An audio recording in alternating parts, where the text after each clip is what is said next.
Assalamualaikum warahmatullahi wabarakatuh. Hai semuanya.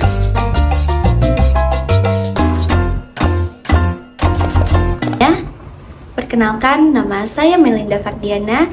Saya merupakan mahasiswi program studi pendidikan ekonomi Universitas Sriwijaya. Video ini saya buat untuk memenuhi ujian akhir semester saya pada mata kuliah Teori Ekonomi Mikro.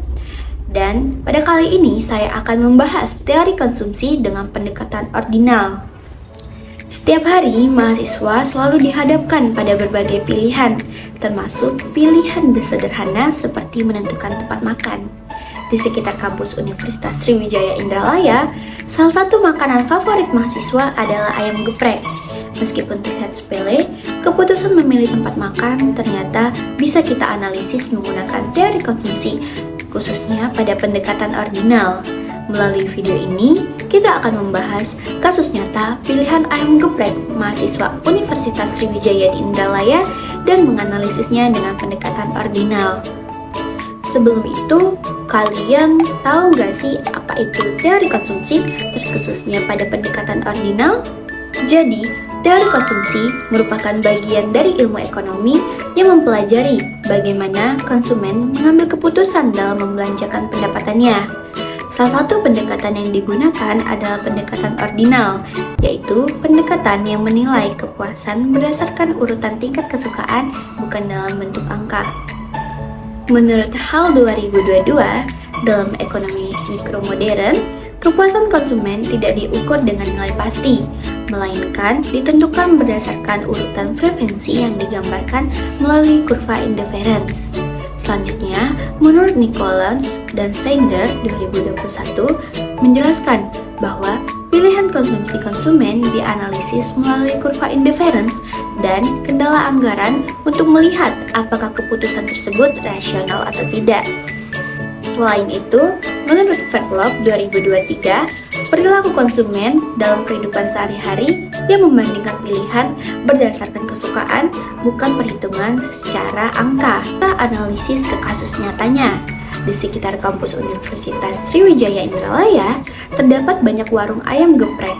Dari beberapa pilihan, ada dua yang paling populer di kalangan mahasiswa, yaitu ayam geprek Detop dan ayam geprek Dekriuk. Detop menjual ayam geprek dengan harga Rp21.000 per porsi. Tempatnya nyaman, bersih, dan yang paling menonjol adalah rasanya yang dinilai lebih enak oleh banyak mahasiswa. Sementara itu, Dekriuk menjual ayam geprek dengan harga Rp15.000 per porsi. Warung ini lebih terjangkau dari sisi harga, tempatnya sederhana, dan rasanya cukup enak, tetapi masih dianggap di bawah Detop dari segi kualitas rasa.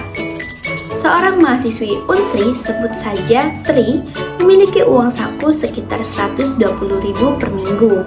Nah, tentunya uang saku ini untuk makan siangnya. Nah, biasanya Sri ini memilih tempat makan siang di sekitar kampus.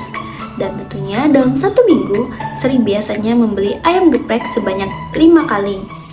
Dalam nyatanya, Sri lebih sering memilih Detop meskipun harganya lebih mahal dibandingkan Dekriuk. Dalam pendekatan ordinal, kepuasan dilihat dari urutan tingkat kesukaan. Mahasiswi Sri menilai bahwa ayam geprek Detop lebih enak dibandingkan Dekriuk. Walaupun lebih mahal, Sri tetap memilih Detop karena rasanya memberikan kepuasan yang lebih tinggi. Secara ordinal, dapat disimpulkan bahwa Detop lebih disukai daripada Dekriuk. Tentunya, hal ini berarti bahwa Sri mempertimbangkan dua hal, yaitu harga dan kualitas rasa. Pada teori konsumsi dengan pendekatan ordinal terdapat kurva indifference. Nah, dalam hal ini, Detop berada pada garis kurva yang lebih tinggi, karena memberikan kepuasan rasa yang lebih besar dibandingkan Dekriuk. Oleh karena itu, Sri memilih Detop sebagai titik konsumsi yang memberikan kepuasan yang lebih tinggi. Jika kita analisis lebih lanjut, uang saku yang dimiliki oleh mahasiswi ini sebanyak Rp120 per minggu.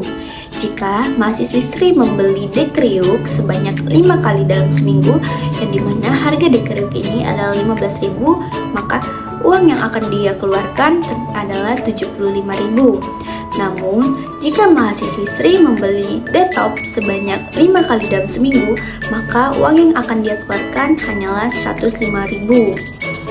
karena 105.000 masih di bawah 120.000, yang dimana 120.000 ini adalah uang mingguan dari Sri, maka Detop masih berada dalam jangkauan anggaran Sri. Berarti mahasiswi Sri mampu membandingkan kedua pilihan secara konsisten memilih Detop karena lebih ia sukai. Pengeluarannya juga masih dalam batas uang sakunya, maka keputusan Sri bersifat rasional secara ekonomi, sesuai dengan teori konsumsi dengan pendekatan ordinal. Keputusan mahasiswi Sri ini menunjukkan bahwa mahasiswa tidak selalu memilih yang termurah, tetapi yang memberikan kepuasan tertinggi menurut preferensinya. Dalam pendekatan ordinal, kepuasan dinilai dari urutan kesukaan, bukan dari besar kecilnya harga. Sri memilih Detop karena lebih enak, dan keputusan tersebut tetap rasional karena masih dalam batas anggarannya. Demikian pembahasan mengenai kasus nyata teori konsumsi dengan pendekatan ordinal pada mahasiswi Universitas Sriwijaya di Indralaya melalui pilihan ayam geprek, Detop, dan Dekriuk. Semoga materi ini bermanfaat dan menambah pemahaman kita tentang penerapan teori ekonomi dalam kehidupan sehari-hari. Terima kasih, sampai jumpa di video selanjutnya.